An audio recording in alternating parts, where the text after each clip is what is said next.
আজকে বাংলাদেশে আলেম ওলামার সম্মান যখন বেশি হয়, আলেম ওলামার ডাকে হাজার হাজার লক্ষ লক্ষ মানুষ যখন একত্র হয়, ওই সলিমুল্লাহ কলিমুল্লাহর নেতাদের কলিজায় আগুন ধরে যায়। ধরে কোন কথা ঠিক? আমি জয়পুরহাটের এমপি সাহেবকে বললাম, ভাই আপনারা যখন প্রধান বক্তা টেজে আসেন তখন আসেন কেন?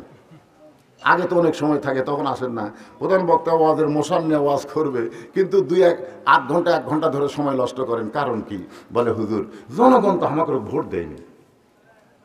আমরা যদি কোনো প্রোগ্রাম করি, চেয়ার করি 500, জনগণ হয় 150।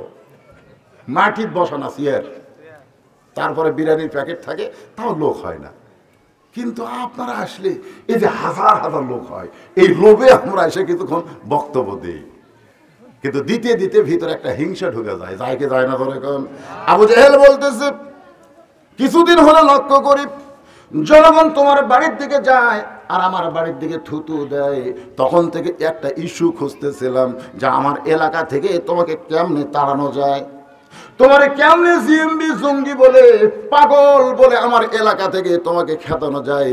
এই ইস্যু খুঁজতেছিলাম, আজকে পাইছি তোমাকে পাগল বানায়া আমার এলাকা থেকে তোমাকে আমি তাড়াবার চাই। এই বলে আবু জেহেল মারছে দৌড় সকালবেলায়। যার বাড়ির দরজায়, তার নাম হলো হযরতে আবু বকর সিদ্দিক রাদিয়াল্লাহু তাআলা। আসলে মুসলমানকে ধোঁকা দেওয়া যাবে না, কথা কোন দেওয়া যাবে, কিন্তু আমরা ভেজাল, যে ভেজাল, এই ভেজাল হওয়ার কারণে আমরা আবু জেহেল মার্কা মানুষের ধোঁকা আমরা বুঝতে পারি না। জায়গা মতো গেছে আবু বকরের দরজা। আবু বকর সঙ্গে সঙ্গে আবু বকর চিন্তায় পড়ে গেল, এত সকালবেলা এত বড় নেতা আমার বাড়ির দরজায়, এত সকালবেলায় এত বড় নেতা আমার বাড়ির দরজায়, আমার মনে হয় নেতা বিপদে পড়েছে। আসলে বড় বড় নেতারা যখন আপনাদের কাছে আসবে তখন বুঝবেন নেতার বিপদ।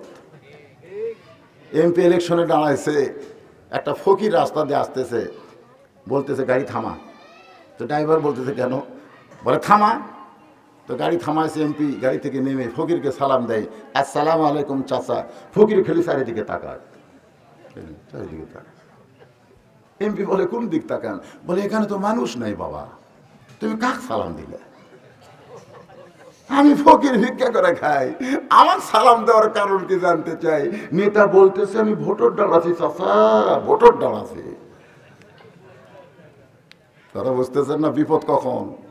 বড় বড় নেতারা যখন আপনাদের কাছে আসবে বুঝবেন তারা ভোটে দাঁড়ানোর কারণে বিপদে পড়ে গেছে।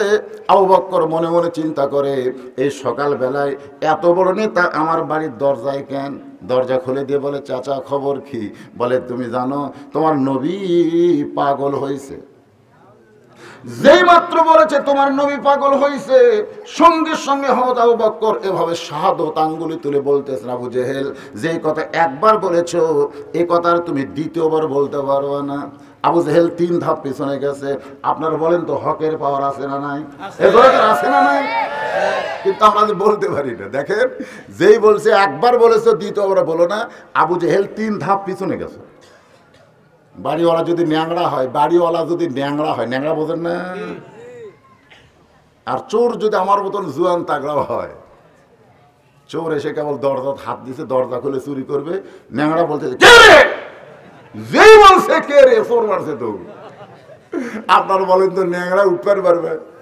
তারপরেও কে রে শুনে চোর দৌড়াই কেন? কারণ চোর জানে আমি যেটা করতেছি সেটা হলো অন্যায়, আর ন্যাংরা যেটা বলেছে সেটা হলো ন্যায়। জোরে বলেন কথা ঠিক কি না? যারা আমরা হকের পথে আছি, আমরা ন্যায় পথে আছি, আমরা যদি অস্ত্রের দিক দিয়ে ক্ষমতার দিক দিয়ে ন্যাংরা হতে পারি, কিন্তু আমাদের জবান ঠিক রাখতে হবে। জোরে কোন কথা ঠিক? চোর পলায় বাঁচবে না, কিন্তু এই কে রে শব্দটা আবার বলবার পারতেছি না। যদি কিছু হয়, যদি কিছু,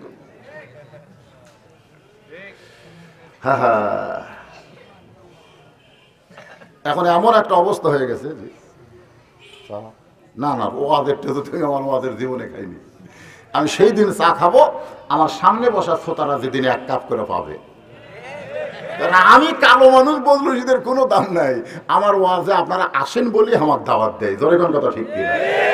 খালি যদি দেখে যে এখন থেকে ওয়াজের দাওয়াত দিচ্ছে আর জনগণ হচ্ছে না, আমার আর দাওয়াত থাকবে? তাহলে আপনাদের কারণে আমার দাম, আর আপনাকে ছাড়ে আমি একলা চা খামো? হ্যাঁ, আমি বলেছি সেই দিন আমাকে চা দিবা যেদিন সমস্ত শ্রোতাদেরকে 1 কাপ করে দিতে পারবা। আমাকে দরকার নেই, আমারও দরকার নেই। ফাসাল্লি লিরাব্বিকা, 1 নম্বর হলো নামাজ। এই নামাজটা বোঝানোর জন্য বলতেছে, একটু মনোযোগ দেন। আবু জেহেল 3 ধাপ পিছনে গেছে। জোরে কোন কয় ধাপ? 3 ধাপ পিছনে গিয়ে বলতেছে, আবু বকর তুমি নরম মানুষ, তুমি এত গরম হলে কেন? আবু বকর বলে, আবু জেহেল আল্লাহর নবীর বিরুদ্ধে কথা শোনার পরে, নবীকে কটাক্ষ চিত্রাঙ্কন করার কথা শোনার পরেও যেই মুসলমান নরম থাকবে সে মুসলমান থাকবে না, সে মুনাফিক হয়ে যাবে। আজকে আমাদের বাংলাদেশে আমরা নবীর বিরুদ্ধে কটাক্ষ করছে, তার মিছিল করি, পুলিশ এসে বাধা দেয়, পুলিশ এসে বাধা দেয়। আমরা ফ্রান্সের ম্যাক্রোর বিরুদ্ধে বগুড়া মানববন্ধন করলাম, আমাকে টাইম দিতে 15 মিনিট। কয় মিনিট? 15 মিনিট। মনে হয় ওর বাপের জায়গা। 15 মিনিট টাইম দিছে, 20 মিনিট হলে পুলিশ এসে এক সাইড থেকে শুরু করছে। চিন্তা করে দেখেন, নবীর বিরুদ্ধে কটাক্ষ করে সেই নবীর উম্মত হয়ে তার প্রতিবাদ করার মতন জায়গা আমাদের নাই। ওরা তো করবেই না, ওরা তো করবেই না। আজকে বাংলাদেশের বড় বড় দল যেগুলো আছে, একটা দলও নবীর বিরুদ্ধে কোনো প্রতিবাদ করে নাই। জোরে কর কথা ঠিক কি? আমরা হুজুররা করি। আজকে শুনে নেন, আবু বকর বলতেছে নবীর বিরুদ্ধে কথা শোনার পরেও যে প্রতিবাদ করে না সে মুসলমান থাকে না, সে মুনাফিক হয়ে যায়। যারা প্রতিবাদ করে নাই ওর নাম যতই আব্দুল্লাহ হোক, আব্দুল সালাম হোক, ও মুনাফিক হয়ে গেছে। জোরে কর কথা ঠিক কি? নাম তো আব্দুল্লাহ ইবনে উবাই, নাম কি খারাপ? নাম খারাপ না, কিন্তু মুনাফিকের সর্দার।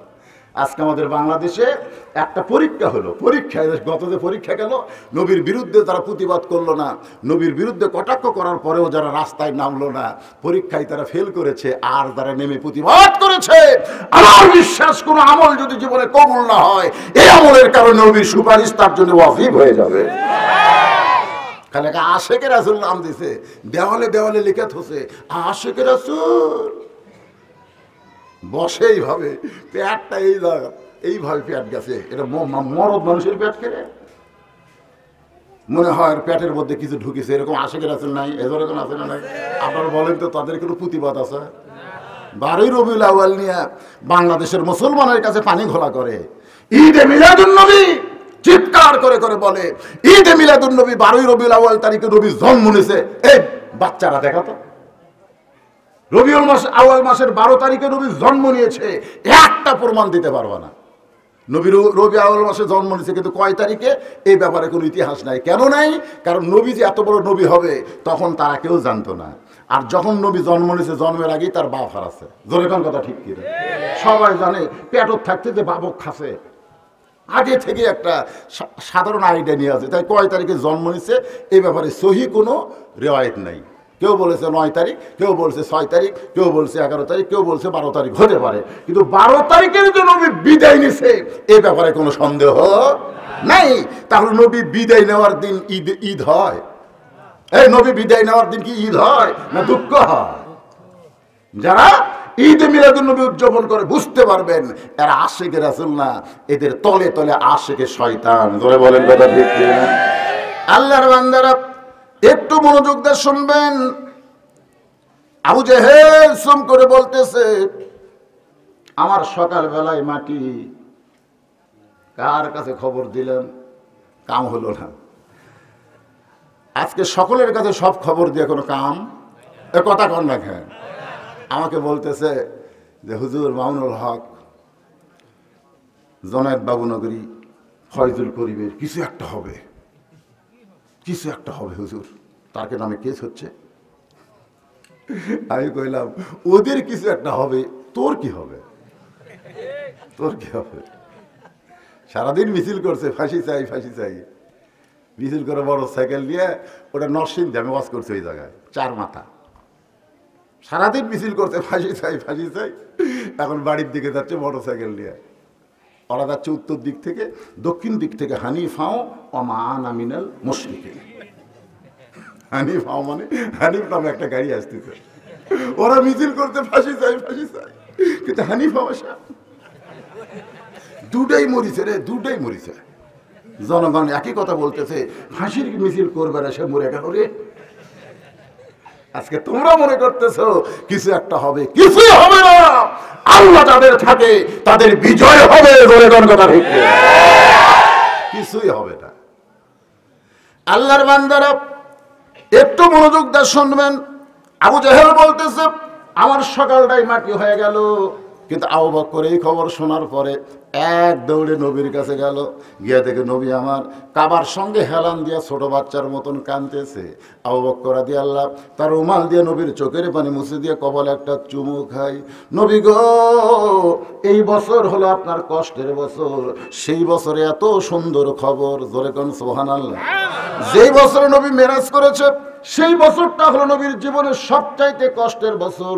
ওই বছরে নবীর চাচা আবু তালেব মারা গেছে, ওই বছরই দরদের বিবি খাদিজা মারা গেছে, ওই বছরই তাইফের ময়দানে গিয়া নবী আমার রক্তাক্ত হয়েছে। তাহলে একই বছরে কয় কষ্ট, কথা কয় না, কয়টা? 1 নম্বর কষ্ট হলো চাচা মারা গেছে।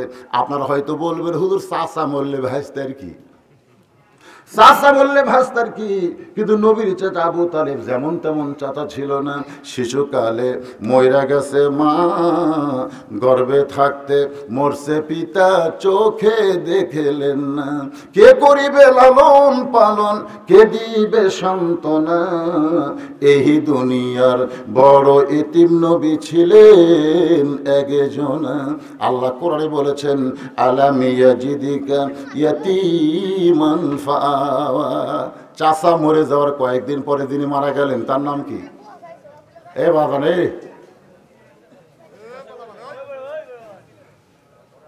এই ছোট ছোট যাতে সব করে দাও, যা যা যা, এ যা যাও, যাক। ছোট ছোট বাচ্চারা এরা ওয়াজ বুঝবে না, পেঁয়াজের ওয়াজ এরা বুঝবে না, আপনারা বুঝবেন, ঠিক কিনা বলেন? কারণ মাথায় চুলকানি, পায়ের পাতায় ঢোল কোম্পানি, সেটা না। ফাসাল লিলি রব্বিকে, একটু মনোযোগ দিয়ে শুনবি। হযরত আবু বকর রুমাল দিয়ে নবীর চোখের পানি মুছে দিয়ে বলে এই বছরটা হলো আপনার কষ্টের বছর, সেই বছর এত সুন্দর খবর। নবী বলেন আবু বকর কি খবর? আবু বকর বলে হুজুর আপনি নাকি 7 আসমান পাড়ি দিয়া আল্লাহর আরশে গেছেন, আল্লাহর সঙ্গে নাকি আপনার সাক্ষাৎ হলো, আল্লাহ পাক আপনাকে 5 ওয়াক্ত নামাজ দিল। নবী চোখের পানি নিয়ে বলে আবু বকর এই খবর তোমাকে কে দিল? আবু বকর বলে হুজুর এই খবর আমাকে আবু জেহেল দিয়েছে। আল্লাহ নবী বলেন তোমার কি বিশ্বাস হয়? আবু বকর বললেন সাদ্দাকতা ইয়া রাসূলুল্লাহ, এক বিন্দু মিথ্যা নয়। সঙ্গে সঙ্গে নবী আমার মুস্কি হাসি দিলে। আবু বকরকে বুকের সঙ্গে জড়িয়ে বলেন আবু বকর আবু জেহেল আমাকে পাগল বলে যাওয়ার পর আমার অন্তর কান্দে, চোখ কান্দে, কিন্তু তুমি যখন সাদ্দাকতা বলেছো বাজান, কলিজায় আমার আনন্দে ভরে যায়। আল্লাহ বলে হাবিব গো, যে আবু বকরের কথায় আপনি আনন্দিত হলেন সে আবু বকরকে কিছু দেন। নবী বলেন আমার দেওয়ার মতন কিছুই নাই। আল্লাহ বলেন তাহলে শুনে নেন, আমি আল্লাহ তারে সিদ্দিক ডিগ্রি দিয়া দিলাম। চারিদিক থেকে সাহাবীরা নবীকে ঘিরে ধরে বলল ইয়া রাসূলুল্লাহ আমরা খবর পাইছি আপনি নাকি আজকে আল্লাহর আরশে গেছিলেন, আল্লাহর সঙ্গে নাকি আপনার দেখা হয়েছে, 5 ওয়াক্ত নামাজ দিয়েছে। ওগো নবী আমাদের একটু গল্প শোনান। সমস্ত সাহাবীরা ঘিরে ধরে নবীর কাছে যখন শুনতে চাই, এমন সময় নবী বললেন 17 রাকাত নামাজ আল্লাহ আমাকে দিয়েছে, ওয়াক্ত হলো 5টা, 24 ঘন্টার মধ্যে 5টা সময় আমার আল্লাহর বড় পছন্দ। 24 ঘন্টার মধ্যে কয় সময়? ধরে ওয়াক্ত মানে কি? ওয়াক্ত নামাজ যেমন ফরজ, ওয়াক্ত তালাশ করাও ফরজ। আবার নামাজ যেমন ফরজ, নামাজে দাঁড়ানো ফরজ। কিন্তু আজকে আমাদের বাংলাদেশে বহু মসজিদে সিয়ার ঢুকতেছে। এই মসজিদের ইমামদেরকে আমি বলবো আপনারা কিন্তু একটু সজাগ হন। খালি ভাস্কর্যের বিরুদ্ধে ওয়াজ করলে হবে না, এই সিয়ারের বিরুদ্ধে করা লাগবে। জোরে কোন কথা ঠিক কিনা? ঠিক আছে, আপনি সিয়ারে নামাজ পড়বেন, বাড়িতে পড়েন, মসজিদে কেন? মসজিদে কি আপনাকে শান করে নিয়ে আইছে নাকি? আপনি হেঁটে হেঁটে মসজিদে আসেন, হেঁটে হেঁটে বাজার করেন, আর মসজিদে এসে সিয়ার খোঁজেন। অন্যায় যে করে আর অন্যায় যে সহ্য করে, দুই জনক আল্লাহ ব্যাংক দেয় টুটি দিবে, জাহান্নামত দিবে। চেয়ারে নামাজ পড়া হলো মহা অন্যায়। যারা সুস্থ লোক তারা ওই অন্যায়টা যদি সহ্য করেন তাহলে আপনারও পাপ হবে। এই জন্য সম্মিলিতভাবে সমস্ত মুসল্লিরা মিলে মসজিদ থেকে চেয়ার উচ্ছেদ করার জেহাদ করতে হবে। কারণ নামাজ কাতার সোজা করা ওয়াজিব, জামাতে নামাজ পড়া ওয়াজিব। কাতার সোজা করবেন ইচ্ছা মতো, তা হবে না। পায়ের গোড়ালির সঙ্গে গোড়ালি মিল করতে হবে। চেয়ারে বসে যখন কেউ নামাজ পড়ে তার পায়ের গোড়ালি কোথায় যায়? তাহলে তার সঙ্গে কাতার সোজা কেমনে করবেন? এই জন্য আমি বলবো, লা ইকাল্লিফুল্লাহু নাফসান ইল্লা উসাহা।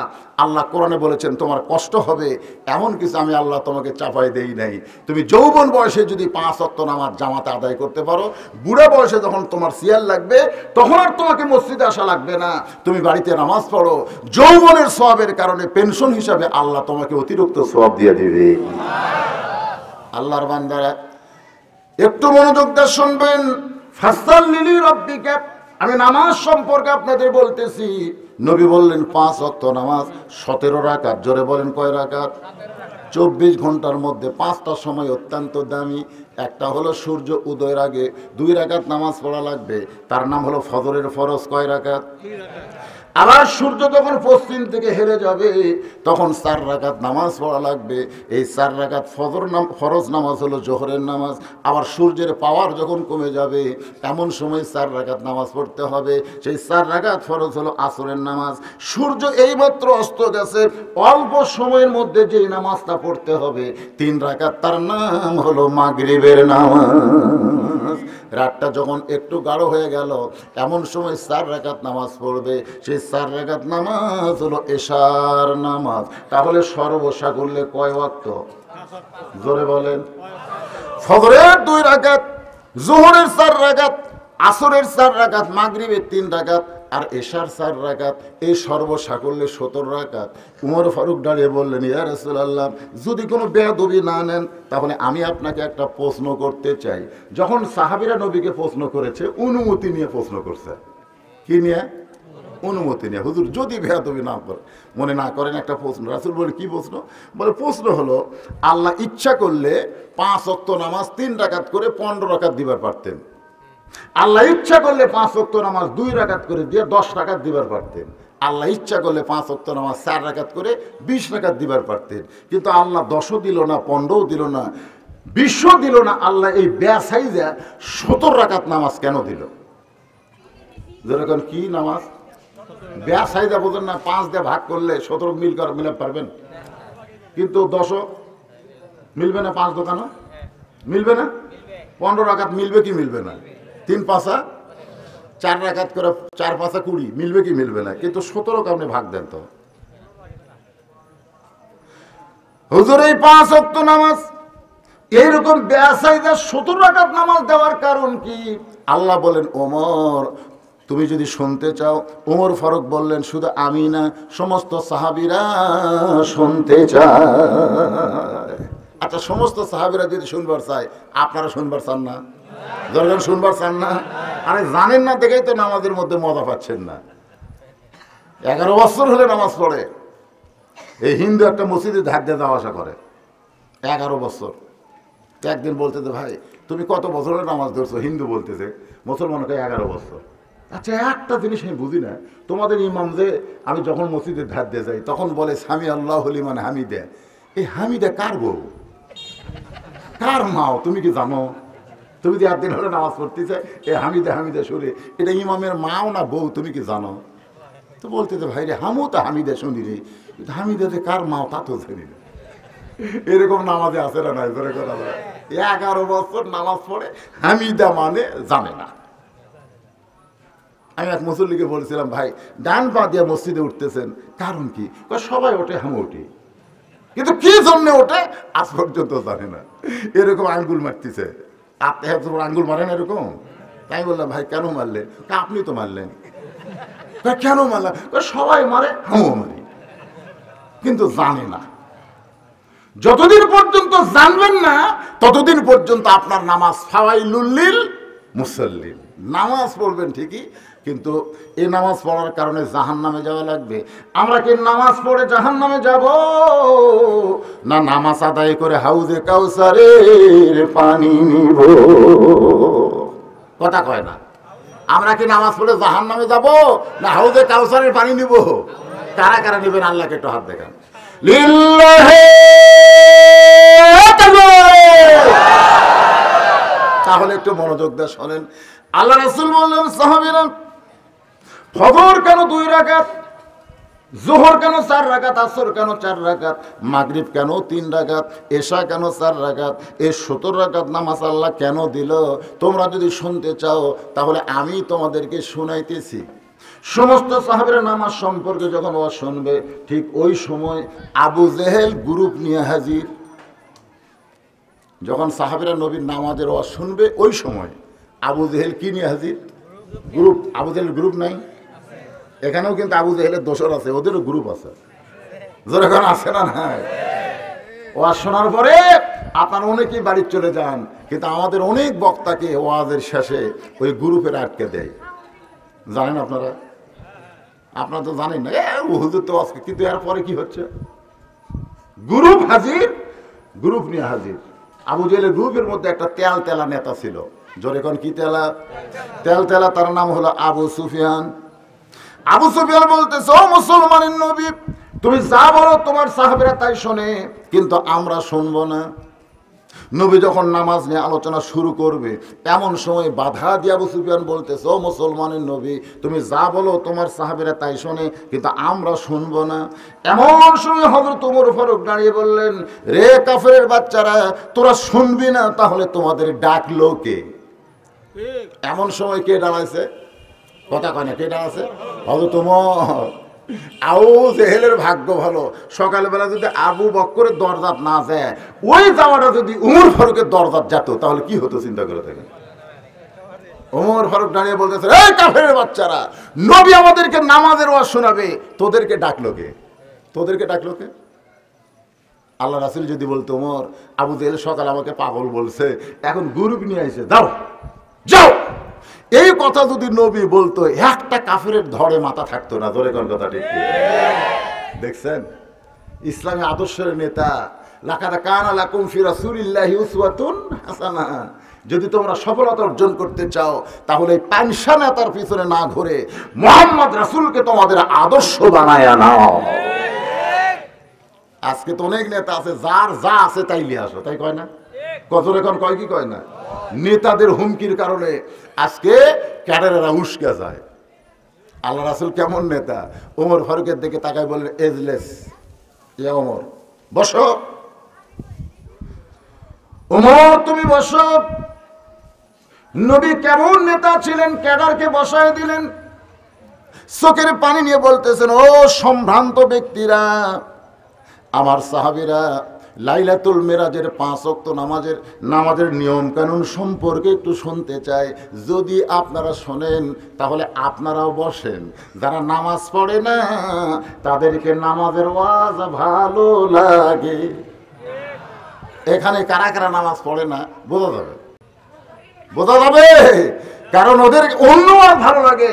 সুন্দর একটা কিচ্ছা কাহিনী ধরে চোখের পানি বের করে কান্দে গেল, এরকম কান্দা লাভ নাই তো।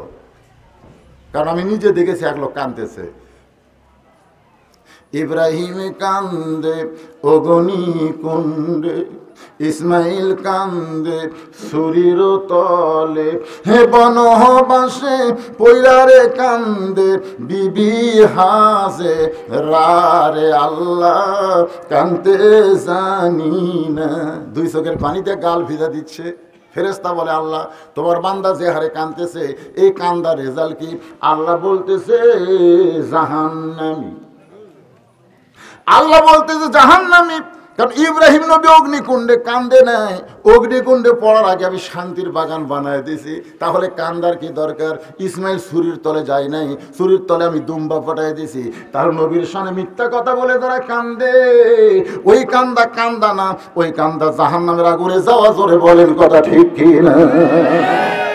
পাহাড় কাটিলাম, জঙ্গল খুঁজিলাম, রাসূল আজ তোমার দেখায় আমি পাইলাম না।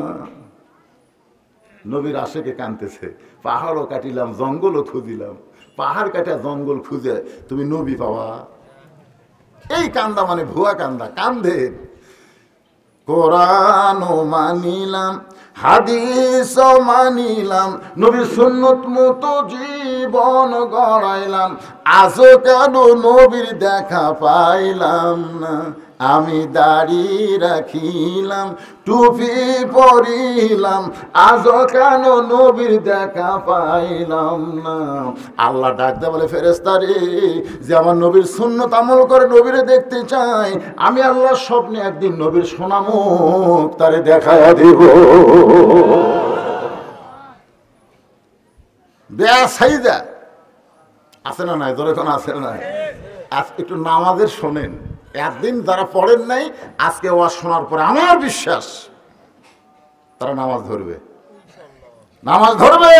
আর নামাজি ব্যক্তির কাছে এরকম কোরআনের মাদ্রাসা যদি গড়ে ওঠে, সেই মাদ্রাসা নিয়ে কোনো টেনশন করা লাগে না।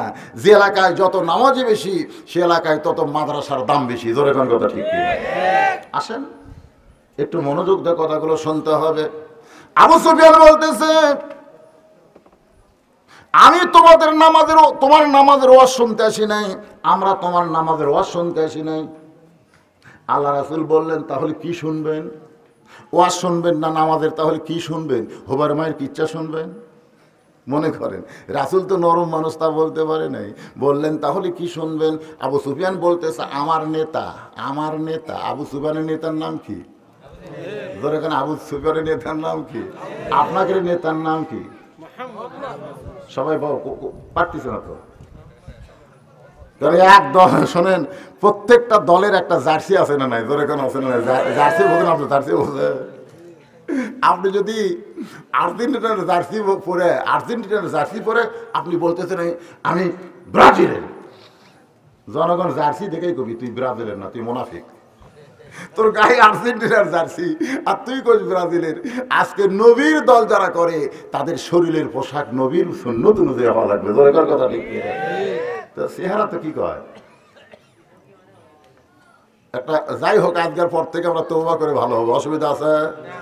মনে করে আজকের মাহফিল আমাদের জীবনের তওবার মাহফিল। এই ছেলেরা একটু গলা ছেড়ে স্লোগান দেবে। আমি যেই বলবো আমার নেতা তোমার নেতা, সকলে জবান করে বলবেন বিশ্ব নবী মোস্তফা। বলতে পারবেন না? আমার নেতা তোমার নেতা, বিশ্ব নবীর চরিত্র ফুলের মতো না, ফুলের চাইতেও পবিত্র। বিশ্ব নবীর চরিত্র মাশাআল্লাহ। আল্লাহ আমাদের সবাইকে নবীর উম্মত হিসাবে কবুল করেন। জোরে বলেন আমিন। আবু সুফিয়ান বলতেছে, আমার নেতা দুইবার বাইতুল মুকাদ্দাস ভ্রমণ করেছে, যেখানে যাইতে লাগে 30 দিন, আসতে লাগে 30 দিন। আর তুমি কইছো আজকে রাত্রে বেলায় নাকি বাইতুল মুকাদ্দাসে নামাজ পড়াইছো।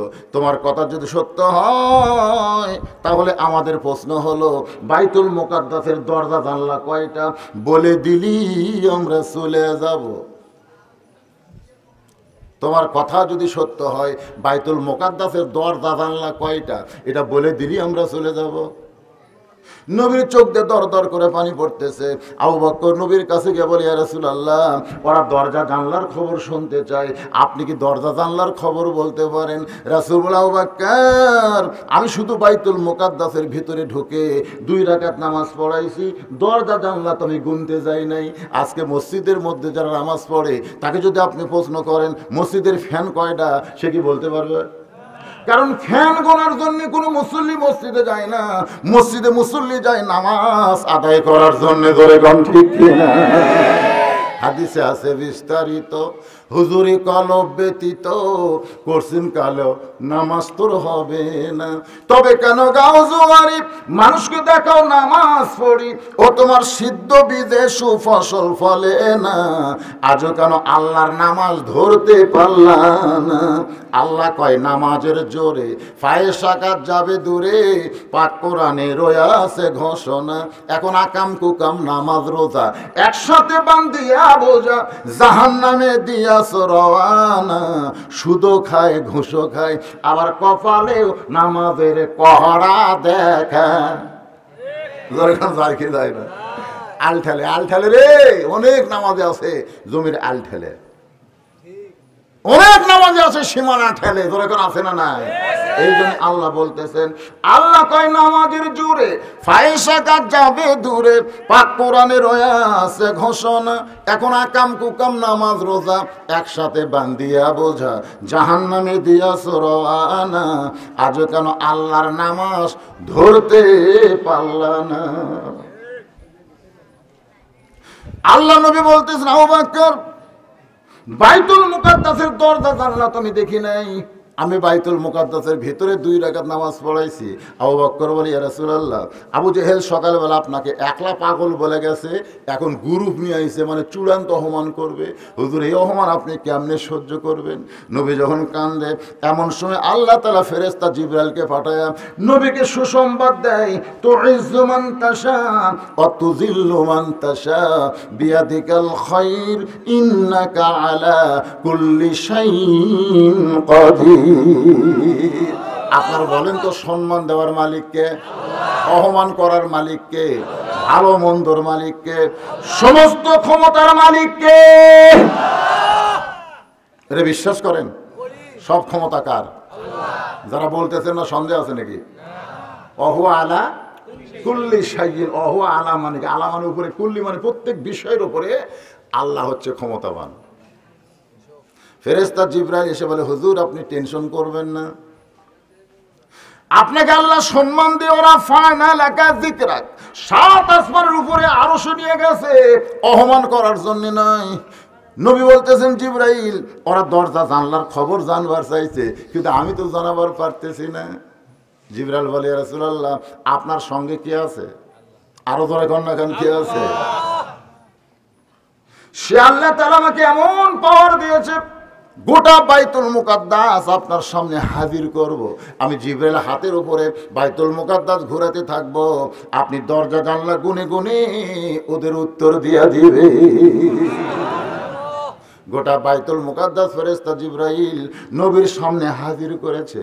বাইতুল মুকাদ্দাস জিবরাইল ঘুরায়, নবী দরজা জানলা গুনে গুনে যখন উত্তর দিয়ে দিছে, আবু জেহেল বলতেছে, চলো যাই, চলো যাই, খামাকা গন্ডগোল করে লাভ কি?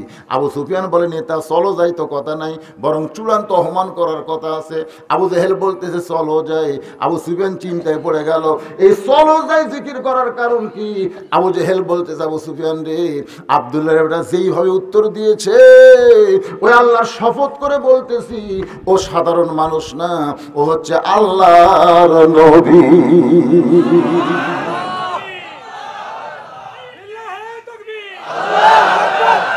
আবু জেহেল বলতেছে আল্লাহর নবী, আবু সুফিয়ান বলতেছে তাহলে খামাখা খামাখা তার বিরুদ্ধে চারণ করে লাভ কি? চলেন আমরা মিছিল করি, আমার নেতা তোমার নেতা। এটা আবু জেহেল মিছিল করবে? আবু জেহেল বলতেছে, ওকে যদি আমি বিশ্ব নেতা মানি রে, তাহলে আমার খবর কি রে? আজকে যারা নবীকে বিশ্ব নেতা বলে না, তারা নিজেরাই নেতা সাজা নবীর বিরুদ্ধে চারণ করে। আল্লাহর বান্দারা, নবী বললেন সাহাবারা শোনো, লাইলাতুল মিরাজে আল্লাহ আমাকে 5 ওয়াক্ত নামাজ একবারে দেয় নাই, বরং প্রথম দিয়েছে ফজরের 2 রাকাত। আল্লাহ বলে, হাবিব এই ফজরের ফরজ 2 রাকাত আদায় করলে আমি আল্লাহ আপনার উপর, আপনার উম্মতের উপরে কেমন খুশি হব আপনি জানেন? রাসূল বলেন, আল্লাহ আমি কিছুই জানি না যতক্ষণ আপনি না জানান। এই কথার দ্বারা বোঝা গেল গায়েবের মালিককে। আরো জোরে কন। আমাদের বাংলাদেশে এই আশেকের রাসূল নামে একদল বাড়াছে, এরা কয় নবী গায়েব জানে, নবী হাজের নাজের, নবী নূরের তৈরি, এরকম কিছু কথা বলে আমাদের মুসলমানের মধ্যে ফাটল ধরায়। জোরে কোন কথা ঠিক কিনা? দুই দল বানায়। আচ্ছা, নবী কিসের তৈরি এ সম্পর্কে তো আপনাকে প্রশ্ন করা হবে না, আপনাকে প্রশ্ন করা হবে অমান নাবিউকা। জোরে কোন কথা ঠিক কিনা? আমরা সকলেই জানি যে 70,000 নূরের পর্দা, 70,000 নূরের পর্দা পাড়ি দিয়া নবী আল্লাহর আরশে গেছে। সেখানে জিবরাইলকে আল্লাহ আটকায় দিছে। জিবরাইলকে আল্লাহ বলেছে থাম থাম, নবীর সঙ্গে আসিস না, পুরা কিন্তু ছাই হয়ে যাবে। ফেরেশতা জিবরাইলকে আল্লাহ হামও নূরের, পর্দাও নূরের, আমার অসুবিধা কোথায়? আল্লাহ বলতেছে এমন পাওয়ার দিয়ে বানাইছি যেখানে তোর মতো নূর ওখানে চলবে না।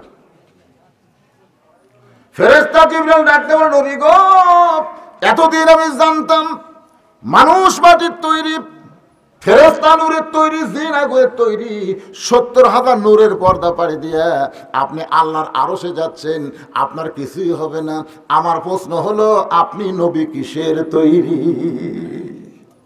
আল্লাহ রাসূল বলেন জিবরাইল, আমি নবী কিসের তৈরি এটা আমি বলতে পারি না, যিনি আমাকে তৈরি করেছেন তিনি ভালো জানেন। জোরে বলেন কথা ঠিক কিনা? তাহলে নবীকে তৈরি করছেন কে? আপনারা আমার সঙ্গে বলেন, নবীজির পিতা আব্দুল্লাহ, নবীজির মাতা আমিনা, নবীজির দুদুমা হালিমা, নবীজির কি করলেন? আচ্ছা, যদি আপনারা বলতেন নবীজির কবর মদিনা, নবীজির কবর না বলে রওজা বললেন কেন জানেন? এই কবর না করে আপনার রওজা কি জন্য করলেন আপনারা জানেন? না জানাই করলেন। হুজুররা কয় আজকে বুঝেলেন কি? বুঝে নেওয়া দরকার আছে না? বুঝেলেন? হুজুররা কয় আমরা শুনে যাই, কিন্তু বুঝে নেবেন না, এমনি ফেতনা। কেউ যদি বলে নবীর নূরের তৈরি ধরেন, কেউ যদি বলে নবীর মাটির তৈরি অত ধরেন, ধরে দুই হুজুর বাঁধেন যে একই মাহফিলে কোরআনের ওয়াজ শুনবো, তোদের দুই কথা হয় কেন? কথায় একটা ধরছেন কোনদিন? বলে যায় শুনে যায়, বলে যায়। আল্লাহর নবী বললেন আল্লাহ আমি কিছুই জানি না, আপনি জানেন। আল্লাহ ডাকলেন হাবিব, আপনার আদি পিতা আদম আলাইহিস সালামের তওবা কবুলের পরে আমি আল্লাহকে খুশি করে শুকরিয়া তান 2 রাকাত নামাজ পড়েছে। ওই 2 রাকাত নামাজ আমি আল্লাহর এত ভালো লাগছে, আমি যত্ন করে রাইখা দিয়েছি। আজকে সেই 2 রাকাত আপনাকে ফজরের নামাজ হিসেবে দিয়ে দিলাম। আপনার উম্মতেরা ফজরের 2 রাকাত ফরজ নামাজ যখন জামাতে আদায় করবে, আমি আল্লাহ তাদের প্রতি এত খুশি হব, আদম নবীর সমপরিমাণ সওয়াব আমি দিয়ে দিব। লিল্লাহি নবী বলেন আল্লাহ ফজরের 2 রাকাত নামাজ আদায় করলে আদম নবীর সমপরিমাণ সওয়াব দেবেন। এই খবর যদি আমার উম্মতেরা জানে, জীবন যাবে কিন্তু ফজরের নামাজ কোনোদিন বাদ দিবে না। আর আজকে আযান দিছে, আগে আসলো 3.5 হাত, আযান শোনার পর থেকে 2.5 হাত। আগে এমন হইলে আবগাওয়াত দিচ্ছে, বুঝলেন, একেবারে 3.5 হাত মানুষ, কিন্তু যে আযান শুনছে তখন আযান আর শুনবে না, আস্তে আস্তে ল্যাব মাথার উপর দিচ্ছে। কম্বল মাথার উপর দিলে পাও যে বের হবে, এখন পাও বের করবে না, তখন পাও টানে না, বুকের সঙ্গে লাগে রাখছে। বাহির থেকে মনে হবে আগাও নাই পাছাও নাই, গেল কোথায়? আপনি ল্যাব টানতে দেখেন, ল্যাবের তলে ওর সাইজ আর সাইড ঠিবে কুত্তের সাইজ, একই সাইজ। জোরে কথা ঠিক কিনা?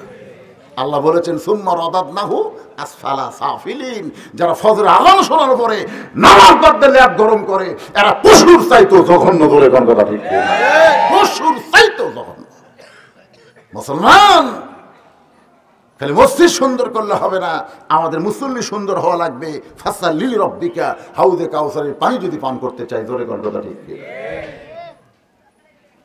নবী বলেন আল্লাহ ফজরের 2 রাকাত ফরজ পড়লে আদম নবীর সমপরিমাণ সওয়াব যদি আমার উম্মতেরা পায়, তাহলে যোহরের 4 রাকাত ফরজ আদায় করলে লাভটা কি আমি জানতে চাই। কারণ নবী নিজের জন্য নয়, নবী হলেন তার উম্মতের জন্য, ঠিক কিনা? আল্লাহ বলে, হাবিব আপনার জাতির পিতা ইব্রাহিম আগুনের চুলার মধ্যে পড়ে, আগুনের চুলা যখন শান্তির বাগান পায়, ওই সময় শুকরিয়া তান 2 রাকাত নামাজ পড়ে আমারে সালাম জানায়। আমি ওই 4 রাকাত নামাজটা ইব্রাহিম নবী নমরুদের আগুনের চুলাকে শান্তির বাগান পাইয়া এক নিয়তে যে 4 রাকাত নামাজ পড়ে আমি আল্লাহকে শুকরিয়া জানাই। ওই 4 রাকাত নামাজ আমি আল্লাহর কাছে এতই পছন্দ হয়েছে, আমি যত্ন করে রাইখা দিয়েছি। আজকে উম্মতে মুহাম্মাদের জন্য আমি যোহরের 4 রাকাত ফরজ হিসাবে আপনাকে দিয়ে দিলাম। আপনার উম্মতেরা যোহরের 4 রাকাত ফরজ নামাজ যখন জামাতে আদায় করবে, ইব্রাহিম নবীর সমপরিমাণ সওয়াব আমি আল্লাহ দিয়া দিব। নবী বলে, আল্লাহ তাহলে আসরের 4 রাকাত নামাজ পড়লে আমার উম্মতের কি লাভ হবে? আল্লাহ বলে, হাবিব আপনার উপর যেই কিতাব আমি নাজিল করেছি, এই যে কোরআন শরীফ দেখতেছেন, সেই কিতাবের ভিতরে সবচাইতে বেশিবার যেই নবীকে নিয়ে আল্লাহ আলোচনা করেছে, সেই নবীর নাম হলো মূসা কালিমুল্লাহ। সুবহানাল্লাহ কর না কে?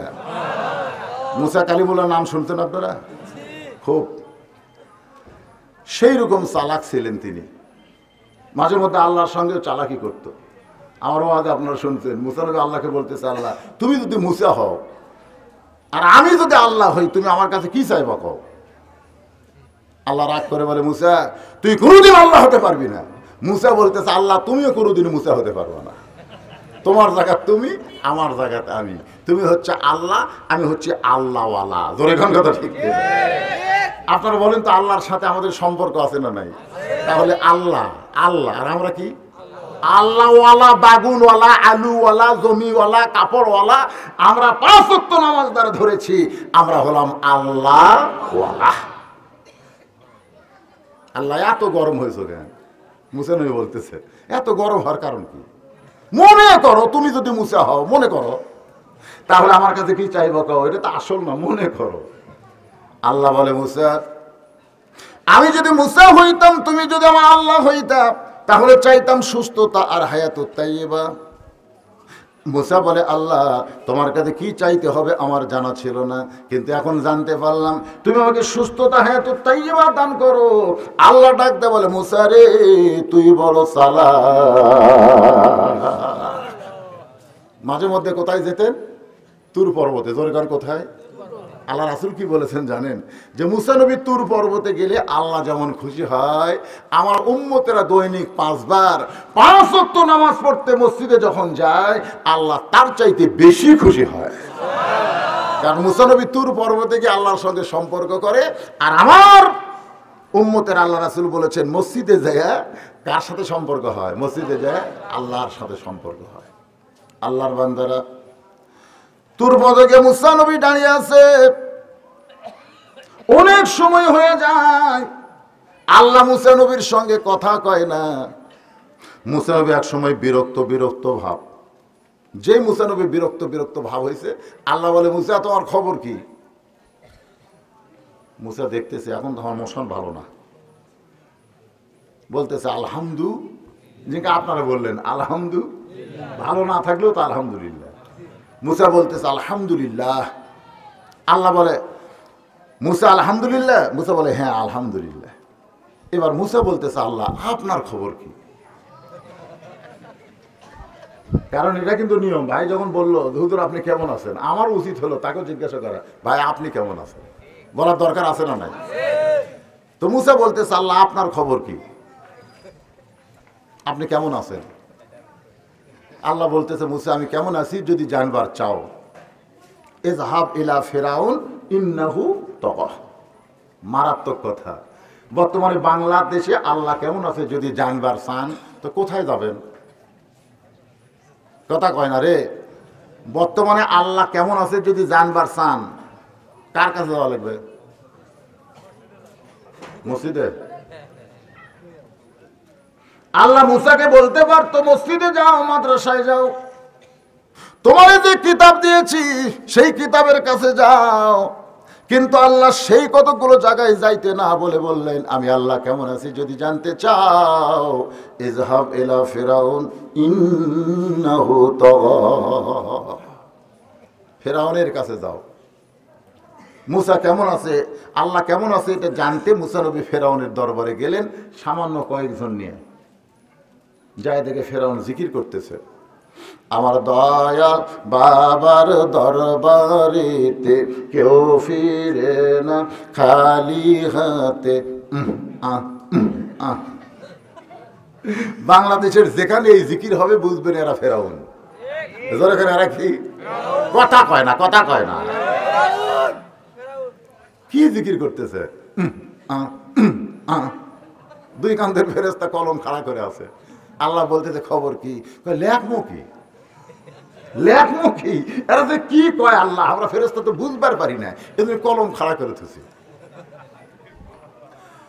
মুসা নবী ফেরাউনের দরবারে গিয়ে থেকে ফেরাউন জিকির করতেছে, আনা রাব্বুকুমুল আলা, আমি হলাম সবচাইতে বড় আল্লাহ। জোরে কান নাউযুবিল্লাহ। কিছুক্ষণ আগে মুসা যে আল্লাহর সঙ্গে সম্পর্ক করে তুর পর্বত থেকে গেল, এখন যায় ফেরাউনকে দেখতে পায় সে নিজেই নাকি বড় আল্লাহ হয়ে গেছে। আল্লাহর সঙ্গে যাদের যোগাযোগ আছে তারা দুনিয়ার কোনো বাতিল মানবে না, বাতিলের বিরুদ্ধে তারা অস্ত্র ধরবে, লড়াই করবে। জোরে কোন কথা ঠিক না? এই কোরআনের সঙ্গে যাদের সম্পর্ক আছে, কথা কন, এই কোরআনের সঙ্গে যাদের সম্পর্ক আছে তারা বাতিলের সঙ্গে আপোষ করবে। যদি জীবন যায়, কথা কয় না, জীবন যায়, যত চেষ্টা করেন আমি আবার জীবন বাঁচাবার পারবো, পারবেন? যদি জীবন বাঁচানো যাইতো তিনটা রহমান কোনোদিন মরতো না। একটা হলো বঙ্গবন্ধু শেখ মুজিবুর রহমান, একটা হলো জিয়াউর রহমান, আর একটা হলো জিল্লুর রহমান। এই তিনটা কিন্তু প্রেসিডেন্ট থাকা অবস্থায় মারা গেছে। জোরে কোন কথা ঠিক কিনা? র্যাব, পুলিশ, কত কি। জিল্লুর রহমানকে যখন কবর দিচ্ছে আমি নিজে দেখছি টিভিতে, একজন ঘোষক বলতেছে 5 স্তরের নিরাপত্তা আছে, army, RAB, BGB, police, answer বাহিনী, তোমরা কি প্রস্তুত? যেই কইছে ঠাস ঠাস করে ফাঁকা গুলি করতেছে। মুলকি নাকির বলতেছে আল্লাহ আমরা কি ফেরত যাবো নাকি? যে নিরাপত্তা দেওয়া শুরু হলো আমরা কি ফেরত যাবো? শিক্ষণীয় কথা ভাইজান, বাঁচার যতই চেষ্টা করেন বাঁচা যাবে না, যত চেষ্টা করেন বাঁচা যাবে না, মূর্তি হবে। জোরে কোন কথা ঠিক কিনা? তো মরাই লাগবে, তো মরার মতন একটু মরি, কথা কন না কেন, মরার মতন একটু মরি। যে মরণ নয়, আল্লাহ বলেছেন আলা তাকুলু লিমা ইউকতালু ফি সাবিলিল্লাহি আমওয়াত বাল আহইয়া, তোমরা তাদেরকে মৃত্যু বলো না, আমি আল্লাহই বলতেছি তারা জীবিত। মুসা নবী তুর ফিরাউনের দরবারে গিয়ে দেখে ফিরাউন জিকির করতেছে আনা রাব্বুকুমুল আলা, আমি হলাম সবচাইতে বড় আল্লাহ। আল্লাহর সঙ্গে মুসা নবীর সম্পর্ক আছে না নাই? মুসা নবী খালি হাত চুলকাইতেছে, হাত চুলকাই। হাত চুলকানোর কারণ হলো এ হাতে কি আছে, কথা কয় না, হাতে খালি মোনাজাত আছে। বাংলাদেশকে ভাস্কর্য মুক্ত বাংলাদেশ করো আল্লাহ, আল্লাহ বাংলাদেশকে করোনা ভাইরাস থেকে বাঁচাও আল্লাহ, ও আল্লাহ। কান্দে কান্দে চামড়া পৌঁছে যাবি রে, আদম নবীর তওবা কবুল হয়নি রে। আমাকে বাপ 350 বছর কান্দিছে, কানতে কানতে এ জায়গা তার গোস্ত নাই, সব পয়সা পড়ছে, খালি কানলি হবে। 350 বছর পরে আল্লাহ কয় আল্লাহ তাহলে আমার কান্দার কি হলো? তুমি যে কিছুই খাও না। আল্লাহ বলে আদম খালি কানলে হবে না, জাগা মতো কান্দা লাগবে। জোরে কোন কথা ঠিক না? খালি কানলে হবে না, আমাদের বাবার কাছ থেকে আমাদের শিক্ষা নেওয়া লাগবে। আমাদের বাপ আদি পিতা আদম আলাইহিস সালামের শিক্ষা নেওয়া দরকার আছে না? জোরে কোন আছে না? সেই কান্দা। 2 হাত শুধু মোনাজাতের জন্য নয়, 2 হাত বাতিলের টুটি চেপে ধরার হাত। জোরে কোন কথা ঠিক কি না? মুসা নবীর খেলা হাত চুলকাই, কারণ জানে এই হাত দিয়ে আজালে চর দিছে, চোখের মুনি উল্টে গেছে। আজাল এসে বলতেছে ওগো আল্লাহ নবী মুসা, আমি আপনার জান কবজ করতে চাই। মুসা নবী বললেন আজরাইল কয় কে রে? সবাই বলে এবারের মতন ফিরে দাও আজরাইল, আর ই ডাকতিছে, ব্যাপার কি? তা আজরাইল যখন মুসা নবীর কাছে আসতেছে, ঠিক ওই সময় মুসা নবী আল্লাহর সাথে সম্পর্ক, মোবাইল। মুসা নবীর আবার কোনো টিপা লাগেনি, তাহলে মোবাইল তুলিছে, কথা শুরু হয়ে গেছে। আল্লাহ না, আমাকে আমার নেটওয়ার্ক লাগে, নেটওয়ার্ক না থাকলে আপাতত সংযোগ দেওয়া যাচ্ছে না, মানে নেটওয়ার্ক নাই, আমাকে একটা নামাজের নেটওয়ার্ক নেই। জোরে কোন কথা ঠিক? নেটওয়ার্কের ভিতরে নামাজ পড়েন, আল্লাহর সাথে আপনার যোগাযোগ হয়ে যাবে। সুবহানাল্লাহ বলেন।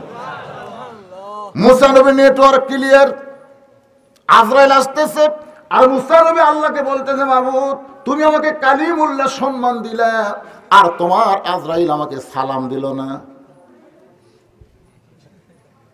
তুমি আমার এই কালিমুল্লাহ ডিগ্রি দিলে, আর তোমার আজরাইল আমাকে সালাম পর্যন্ত দিল না। আল্লাহ কয় কি করবা? বলে ওকে একটু শিক্ষা দিবার চাই। বলে কেমনি শিক্ষা দিবে? বলে একটা সর মারবো। আল্লাহ কয় মুসা রে, আজরাইল দিকে তাকায় দেখ, তোর সর দেওয়ার কি হবে? মুসা বলতেছে, মাবুদ আমার সরের সাথে বিসমিল্লাহ থাকবে। আমার চর শুধু একলা চর না, এর মধ্যে বিসমিল্লাহ মানে কে? আজকে ওদের কাছে পারমাণবিক বোমা আছে, হাইড্রোজেন আছে, অ্যাটম বোমা আছে, রাইফেল আছে, এলএমজি আছে, বন্দুক আছে, কিন্তু মুসলমানের সঙ্গে বিসমিল্লাহ রয়েছে।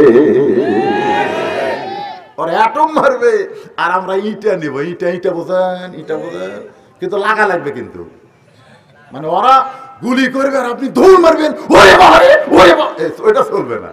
ওরা গুলি করবে, আমরা ইটা নেব, ইটা নিয়ে মারবো বিসমিল্লাহ কয়ে, ওরকে বন্দুকের পাশাত লাগে, ওরা উষ্টা পড়বে। তোরে কোন কথা ঠিক? এটা মারার বুদ্ধি নেই। বিসমিল্লাহ কইয়াম একটা মারতে চাই, কারণ আমার হাত তোমার শক্তি। জোরে কোন সুবহানাল্লাহ। হাত হলো মুসার, শক্তি হলো কার? যে আজরাইল কাছে আইছে, বিসমিল্লাহ কয়ে একটা চল মারছে। আল্লাহর সাথে থাকার কারণে চোখের মনি উল্টে গেছে। সুবহানাল্লাহ কোন? সেই মুসা নবীর সামনে ফেরাউন বলতেছে, আনা রব্বুকুমুল আলা। বলেন তো মুসা নবীর অবস্থা কি? এমন গরম হয়ে গেছে, আল্লাহ দেখতেছেন মুসা যদি গরম হয় তাহলে যুদ্ধ শুরু হবে, কিন্তু আমি আল্লাহ মুসাকে যুদ্ধ করার জন্য পাঠাই নাই, আমি কেমন আছি এটা জানার জন্য। এজন্য আল্লাহ বললেন, উদু ইলা সাবিলি রাব্বিকা বিল হিকমা। মুসা রে, আমি তোমাকে যুদ্ধ করার জন্য পাঠাই নাই, বরং হিকমতের সঙ্গে দাওয়াত দেওয়ার জন্য পাঠাইছি। সুবহানাল্লাহ। হিকমত বোঝেন আপনার? হিকমত বোঝেন? বাংলাদেশের একটা বক্তা আছে, নাম হলো আজিজুল হক জিহাদি। জোরেকার নাম কি? আর হিকমত জানেন? উনি কিন্তু যে পোশাক পরে ঠেজে আসে, এই পোশাক পরে ওয়াজ করে না। আবার ওয়াজ শেষ হলে ওই পোশাক আর ওনার দেহে থাকে না। আমাদের বগুড়াতে যত মাহফিল করছে, ওয়াজ যেই শেষ হবে বাতি লিবে দেবে, একটা বাতি জ্বলবি না। আর একটা মোবাইল আছে, প্রত্যেকটা ওয়াজে একটা করে মোবাইল দিয়ে যায়। সেই মোবাইলে মোনাজাত রেকর্ড করা আছে, মাইক একটা নিয়ে ওই মোবাইলের মোনাজাত চালু করে দিয়ে বাতি তো লিবে গেছে, হুজুর আর নেই। যেই মোনাজাত কমপ্লিট, বাতি চলে গেছে। পুলিশ ধরে বেড়াইছে, দেখে কে রে বক্তা? বক্তা পুলিশও ঠেলাই চলে গেছে। পুলিশ বুঝতে পারে, মানে বক্তা তার যুদ্ধে হাত বালিয়ে নেয়, বুঝলেন না? এক এক সময় এক এক পোশাক পরা লাগবে। আপনি কি খবর যাচ্ছেন বদরের যুদ্ধে, আপনি এরকম যুদ্ধে লেগে গেলে হবে? ওই জায়গায় সৈনিকের পোশাক পরে টুপি খুলে মাথায় হেলমেট পরা লাগবে। ধরে কোন কথা ঠিক? এখন সেই পোশাক পরে চলে গেছে, পুলিশ খুঁজতেছে। 10 মাইল পরে যা মোবাইল করতে, ভাই খবর কি? পুলিশ আইছিল ভাই, ধরবার পারে নাই। আমি একদিন আইজুল হক জিহাদিকে বললাম, ভাই এইভাবে আপনি জোরালো কণ্ঠের ওয়াজ করে চোরের মতন পলান কেন?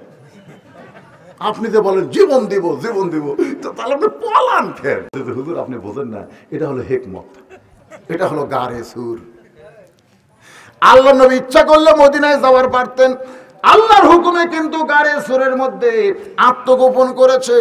সেখান থেকে বর্তমান সরকারের সময় আমাদেরকে গারে সুরের সুন্নাত আমল করতে হবে। আল্লাহর বান্দারা, আল্লাহ বললেন উদু ইলা সাবিলি রাব্বিকা বিল হিকমা, রে মুসা, ফেরাউনের সঙ্গে যুদ্ধ করলে হবে না, বরং ফেরাউনকে দাওয়াত দাও হেকমতের সাথে।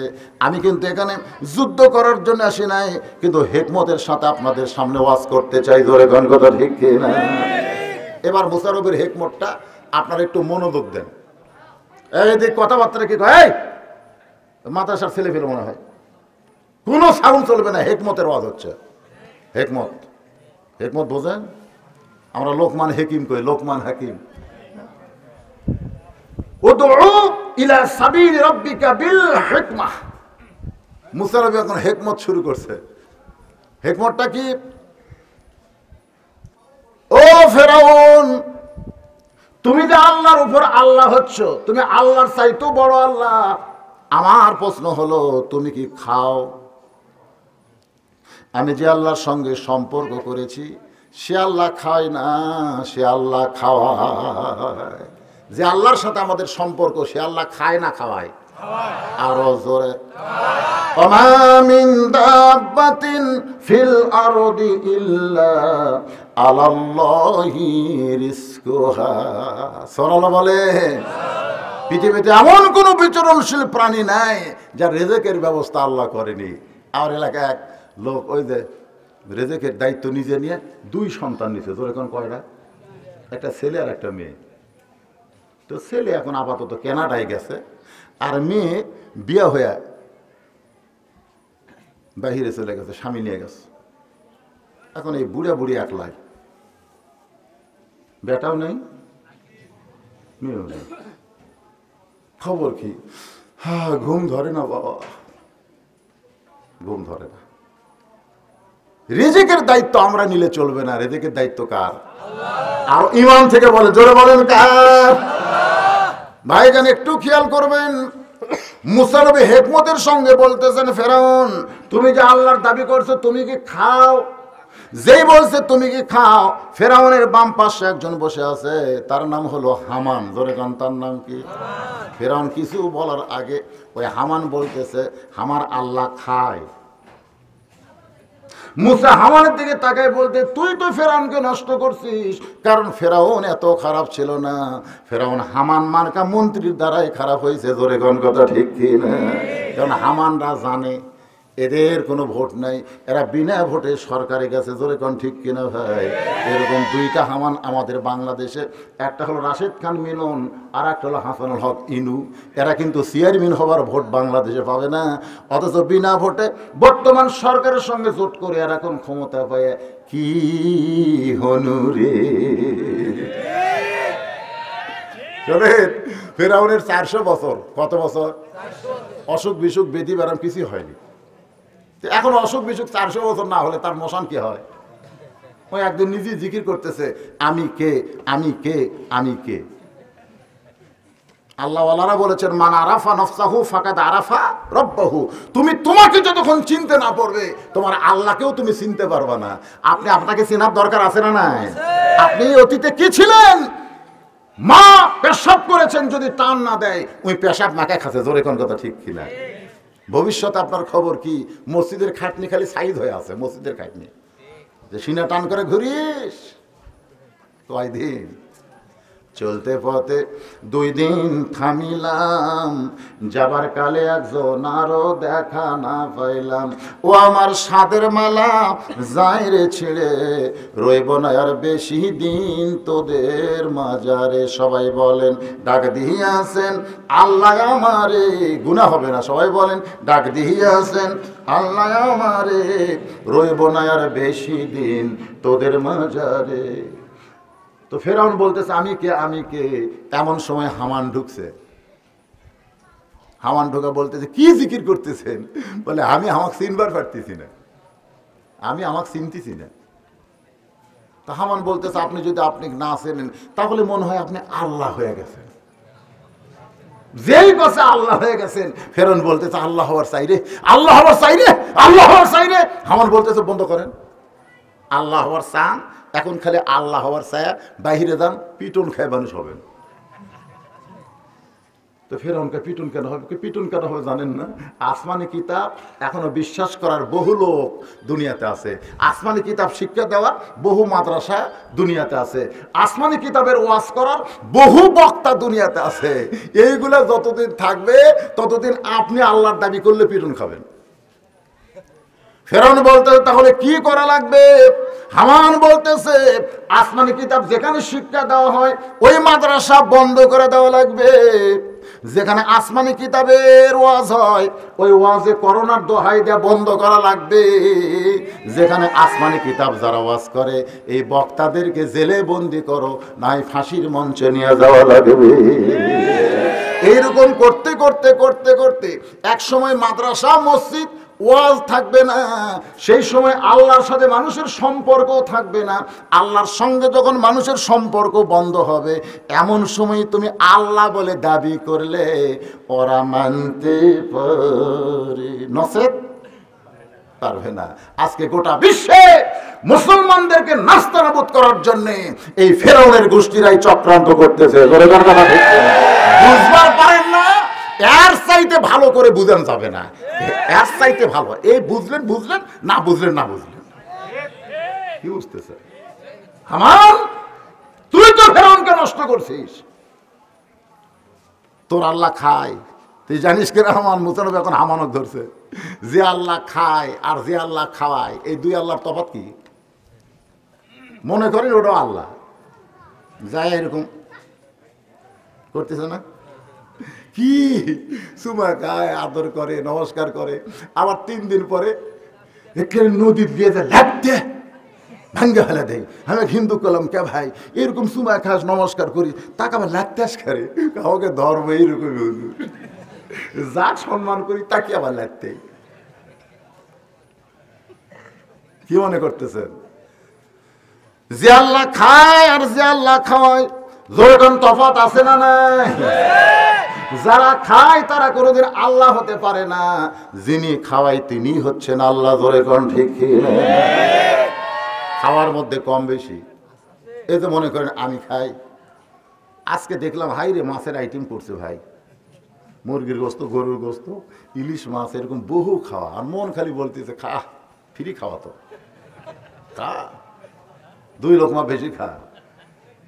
ইতিমধ্যে আমার রাসূল আমার সামনে এসে বলতেছে খাস না, খুদাকে 3 ভাগ কর, 3 ভাগ কর, 1 ভাগ আল্লাহর জন্য, 1 ভাগ পানি পান কর, আর 1 ভাগ খা। কয় ভাগ? 1 ভাগ খাদ্য খাওয়া লাগবে, খুদা 3 ভাগ করা লাগবে, 1 ভাগ খাদ্য, 1 ভাগ পানি, 1 ভাগ আল্লাহর জন্য। এটা হলো নবীর খাওয়া। সুবহানাল্লাহ কর না কেন? আর কাফেরের খাওয়া হচ্ছে টুটি পর্যন্ত খা, দরকার হলে পেপসি খা, দরকার হলে টাইগার খা, হজম করার জন্য টাইগার খায়। ফেরে এই যুবকেরা জানো টাইগারের মধ্যে কি দেয় জানো? তোমরা জানো? যারা টাইগার খাও জানো টাইগারের মধ্যে অ্যালকা ঢুকে দিছে, অ্যালকা। যারা অতিরিক্ত টাইগার আর স্পিরিট খাবি একদিন দেখা যাবি আগা মোটা গোড়া চিকুন হবি, তারা বউ ওভার ডিউটি মারে খাবি, ওভার ডিউটি মারে খাবি। আর এই গোল্ডেন সিগারেট যারা খায়, গোল্ডেন সিগারেট যারা খাবে, বেনসন যারা খাবে, এই সিগারেটের মধ্যে এমন কিছু ঢুকা দিয়েছে নিকোটিন, হিরোইনের অবস্থা। ভাইজান বুঝতেছেন না? যুবকেরা যাই টাইগার দাও, তোর সাইজ হলো চিকের মতন, তুই টাইগার কি করবো রে? ঢুলতি স্যার টাইগার খাচ্ছে, কারণ টাইগার খায়, তুই টাইগার খাস? মুসলমান যদি আপনার হজম করতে চান কিছু খাওয়া লাগবে না, কালো জিরা পানির মধ্যে খাবেন। কালো জিরা বোঝেন আপনারা? কালো জিরা বোঝেন? কালো জিরা পানির মধ্যে খাবেন, শুধু হজম হবে না, আল্লাহ আপনার দেহে আলাদা একটা শক্তি পয়দা করে দিবে। ধরে কেমন? এখন খাওয়ার মধ্যে কম বেশি, নিজের বাড়িতে 1 কেজি গোস্ত, 5 কেজি আলু, বউ যখন তরকারি করে স্বামীর সামনে দেয়, স্বামী আলু দিয়ে 2 থালি ভাত খায়, বউ কয় কে গো গোস্ত নিবা না? বলে 500 টাকা কেজি আজকে না, থাক। বউ জোর করে 1 টুকরা দিছে, দূর থেকে বউ তাকায় দেখে স্বামী 1 টুকরা গোস্ত খায়, এরকম একটা চুমা খায়, আবার গোস্ত রাখে 1 গাছ ভাত খায়, তাকায় দেখে 8 গাছ ভাত, 1 টুকরা গোস্ত। 1 টুকরা গোস্ত 8 বার ছিঁড়িছে, তোর কয়বার ছিঁড়া ভাত খাচ্ছে। ওই লোকটাই পরের দিন অন্যের বাড়িতে দাওয়াত খাবার গেছে, 5 কেজি গোস্ত, 1 কেজি আলু, নিজের বাড়িতে 5 কেজি আলু 1 কেজি গোস্ত, অপরের বাড়িতে 5 কেজি গোস্ত 1 কেজি আলু। ওর সামনে যখন তরকারি দেয় ওই তাকায় দেখে একটা আলু দেখা যায়, একটা আলু। ওই খালি বন প্লেট খুঁজতেছে, ওই কয় বন প্লেট আছে, বন প্লেট আছে। মুসলমান, নবীর সুন্নতে কোনো বন প্লেট নাই। ধরে কোন কথা ঠিক কিনা? বন প্লেট হলো ইহুদি খ্রিস্টানদের চক্রান্ত। বন প্লেট আছে, দৌড়ে এসে এক বন প্লেট দিছে, ওই আলুটা খপ করে দিলে হবে। আলু খাবে না, আলু খাবে না। সমানে গোস্ত খায়। নিজের বাড়িতে 1 টুকরা গোস্ততে 8 গাছ খাচ্ছে, আর পরের বাড়িতে 1 গাছ গোছের মধ্যে 3 টুকরা ঢুকেছে। ফিরি খাওয়া মনে করে, খাইতে খাইতে 500 গ্রাম খাচ্ছে। ধরে কোন কত গ্রাম? হজম শক্তি হলো 250 গ্রাম। হজম শক্তি 250 গ্রাম, কিন্তু ঢুকেছে 500 গ্রাম। তো ভিতরে কলকবজা বলতেছে, আল্লাহ যে হারে গুদাম জাম করলো, আমরা তো হজম করে পারি না, আমরা কি করি? আল্লাহ কয় তোরা হরতাল কর, আর গুদাম পচা শুরু হবে। জোরে কোন কথা ঠিক? গুদাম পচা বলেন না, হজম শক্তি হরতাল করছে, ওই এখন গুদাম পচা। কিছুক্ষণ পরে ঢেকুস মারছে, মনে হয় পায়খানা ওর মুখ দিয়ে বাড়াচ্ছে। ধরে কথা, পায়খানার চাইতে দুর্গন্ধ, ঢেকুস মারছে। এখন এইটা হজম করার জন্য মডিগার্ড জাইমেট খায়। এত পাওয়ারফুল খাওয়ার পরে উপর দিয়ে ঢেকুস বার হয় না, কিন্তু তলার গিরা আল্লাহ খুলা দিয়েছে। গিরা গিরা খোলা, বোতল গিরা খোলা, পেট সিনসিন করে, পায়খানায় যায়। যেই মাত্র ডানায় পানির মতন পড়ে, আবার বসে, আবার ডানায়, আবার বসে। 4-5 বার পাতলা পায়খানা করে। 6 বার যখন উঠবার চাই, তখন কাত হয়ে পড়ে গেছে। মুসা বলে, ফেরাউন রে, তোমার অবস্থা যদি এমন হয়, 6 বার একবার যায়, 6 বার পায়খানা করে। যেই মাত্র উঠবার চাইছো, ঘুরমিকে পড়ে গেছে। ফেরাউন কাত হয়ে আছে পায়খানায়। কিন্তু ফেরাউন কাত হলে কি হবে? ওর জবান ঠিক আছে। জোরে কোন কথা ঠিক কিনা? আজকে বাংলাদেশে যারা আলেমদের ডাকতেছে, যারা বলতেছে আসো খেলা হবে, ওদের চেহারার দিকে তাকায় দেখো, আর আমাদের চেহারার দিকে তাকায় দেখো, ওদের মতন 10টা আমাদের সামনে একজনের দাঁড়াবার পারবে না। ধরে কোন কথা ঠিক? কিন্তু শরীরের শক্তি না থাকলে কি হবে? জবান ঠিক আছে, লিল্লাহে তাকবীর, আল কোরআনের আলো, দুনিয়ার মুসলমান ডাকতেছে, রে সাঙ্গ পাঙ্গ, র্যাব, কোবরা, পুলিশ, তোমরা কোথায় রে? আমি পায়খানা করতে করতে আল্লাহ হয়ে কাত হছি। কি কাত হছি? আমি আল্লাহ কাত হয়ে পড়ে গেছি। তোমরা একটু আমার টাইনে এবার করো। এবার সাঙ্গ পাঙ্গ গিয়া পায়খানার দরজা খুলে দেখে আল্লাহ কাত, আল্লাহ খাত। সবাই ফেরাউনকে বার করার জন্য ব্যস্ত, কিন্তু ফেরাউনের অধীনে চাকরি করে, ফেরাউনকে 2 চোখে দেখবার পারে না। এইরকম চাকরা আছে না নাই? জোরে কোন আছে না নাই? চোখের পানি বের কর, বলে হুজুর কি করব, অধীনে চাকরি করি, এখন নিজের সংসার বাঁচানোর জন্য বাধ্য হয়ে কাম করি। এরকম একটা চাকরি ফেরাউনকে দেখবার পারে না, কিন্তু এখন কাত হয়ে গেছে, সুযোগ পাচ্ছে। জোরে কোন কি আছে? কাত হওয়ার কারণে সুযোগ পায়। বলতেছে খালি ক্ষমতার অহংকার করেন। ফেরাউনকে বলতেছে খালি ক্ষমতার অহংকার করেন, একলা বাড়াবার পারেন না। এত ডাকতেছেন, আসো আসো, পুলিশ ছাড়া ময়দান আসো, ধুলিস্বাদ হয়ে যাওয়া। ক্ষমতার অহংকার করেন, একলা বাড়াবার পারেন না, একলা বাড়াবার পারেন না, একলা আসেন তো। ফেরাউন বুঝবার পারছে মুসা তার আসল কথায় হাত দিছে। এবার ফেরাউন বলতে, ধর। যেই বলছে ধর, মুসা বলতেছে, আল্লাহ এখন তো ফেরাউন আমাকে ধরবার চাই, আমি তো হেকমতের ওয়াজ করছি আল্লাহ, আমি তো ডাইরেক্ট কোনো কথা বলনি, ডাইরেক্ট বলি নাই, এর নাম হলো হেকমত। তো হেকমত শোনার পরও ফেরাউন যে বুঝবার পারছে আমাকে ধরবার চাই, বলে ধর। আমি এখন কি করব? আল্লাহ কয়, মুসা রে, আর একটু হেকমত কর, আর একটু হেকমত কর। মুসা বলে, আল্লাহ সেই হেকমত কি? আল্লাহ বলে, সেই হেকমত হলো একটু দৌড়া, একটু দৌড়া, আল্লাহর হুকুমে একটু দৌড়া। ফেরাউনকে আমি আল্লাহ ধরবো, তবে সব জায়গায় ধরবো না, জায়গা মোতাবেক ধরবো। ধরে কোন কথা ঠিক না? আপনার মনে করতেছেন ফেরাউন ধরা পড়বে না? অবশ্যই ধরা পড়বে। 3 দিকে ফেরাউন সৈন্য সামন্ত নিয়ে দাঁড়ায় গেছে। মুসা নবী দৌড়াইতে দৌড়াইতে সামনে দেখছে সাগর। এখন কি করবে মুসা? কি করবে? মাবুদকে বলে, আল্লাহ, তিন দিকে ফেরাউন লাঠি নিয়ে যেইভাবে দাঁড়াইছে, সামনে সাগর, আর তো দৌড়ান যায় না। ফেরাউন চিল্লাই বলে, মুসা রে, এতক্ষণ দৌড়াইলি, আর তো দৌড়াবার পারবি না। তাকায় দেখ, তিন দিকে সৈন্য নিয়ে আমরা দাঁড়াইছি, আর সামনে তোমার সাগর, সামনে সাগরে তুমি চুবড়ান খাবা। আমাকে একজন হিন্দু বলেছিল, হুজুর, আপনি স্টার জলসা জি বাংলার বিরুদ্ধে ওয়াজ করেন, আপনি ভারতের বিরুদ্ধে ওয়াজ করেন, কিন্তু আপনি কি জানেন যেদিন ভারত আপনাদেরকে ধরবে সেদিন কিন্তু পলাবার পারবেন না, কারণ বাংলাদেশের তিন দিকে হলো ভারত, একদিকে হলো বঙ্গোপসাগর। ভারতের যদি ধরে আপনারা পলাবেন কোন দিক দিয়ে? আমি তখন বললাম, ভাইজান, তুমি মনে করতেছ আমরা পলাবা কোন দিক দিয়ে, কিন্তু তুমি জানো না আলেমরা সাঁতার জানে। এখন ইঞ্জিনিয়ার বাবু বলে, মাঝি, সারাদিন কত মানুষ পারাপার করিস, হিসাব অঙ্ক জানিস? তো মাঝি বলতেছে, আমার দাদা মাঝি, আমার বাপ মাঝি। আমি মূর্খ বাবু, আমি হিসাব জানি না। ইঞ্জিনিয়ার বলে, যে বেটা হিসাব জানি না তার জীবন সারা না মাটি। কিছু দূর নৌকা যাওয়ার পরে ইঞ্জিনিয়ার বলে, মাঝি, তুই কি ইতিহাস জানিস? ইতিহাস, এই নৌকা সর্বপ্রথম কে তৈরি করছে, তুই কি তার ইতিহাস জানিস? মাঝি রাগ করে, আমি বললাম না মূর্খ, আমি ইতিহাস জানি না। ইঞ্জিনিয়ার বলে, যে বেটা ইতিহাস জানে না তার জীবন হলো আটানা মাটি। নৌকা আরো কিছু দূর যাওয়ার পরে এবার ইঞ্জিনিয়ার বলে, মাঝি, তুই কি বিজ্ঞান জানিস? এই নৌকা পানির উপর ভাসতেছে কোন বিজ্ঞানে? ইঞ্জিনিয়ারের কথা শুনে মাঝি রাগ করে বলে, বাবু, আমি মূর্খ, জানি না। এবার ইঞ্জিনিয়ার বলে, যেই বেটা বিজ্ঞান জানে না তার জীবন হলো 12 আনায় মাটি। নৌকা তখন নদীর মাঝখানে, নৌকা তখন নদীর মিডল পয়েন্টে, আসমানে কালো মেঘ করে বাতাস উঠছে, এত জোরে বাতাস উঠছে। ইঞ্জিনিয়ার বলে, মাঝি রে, যে জোরে ঝড় উঠছে, নৌকা বুঝি ডুবা যায়, নৌকা বুঝি ডুবা যায়। মাঝি খালি মুসকি মুসকি হাসে। ইঞ্জিনিয়ার বলে, বোকা মাঝি, নৌকা ডুবে গেলে আমাদের মৃত্যু হবে, আমাদের মৃত্যু হবে। মাঝি বলতেছে, আমাদের মৃত্যু হবে না, কারণ আমি সাঁতার জানি। ইঞ্জিনিয়ার বলতেছে, মাঝি, আমি তো সাঁতার জানি না। মাঝি বলতেছে, আপনি অঙ্ক জানেন, অঙ্ক, আপনি অঙ্ক জানেন, আপনি কয় ফুট পানির তলে যাবেন হিসাব করেন, হিসাব করবেন না।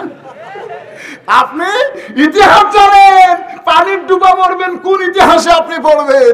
বিজ্ঞান জানেন, শয়তানেরা, পানির অপর নাম জীবন কোষ, আজকে সাঁতার জানিস না, তোর বিজ্ঞানের খবর কি? ভাইজান, আজকে যারা আলেম ওলামাদেরকে তুচ্ছ করে, আলেমেরা সাঁতার জানে।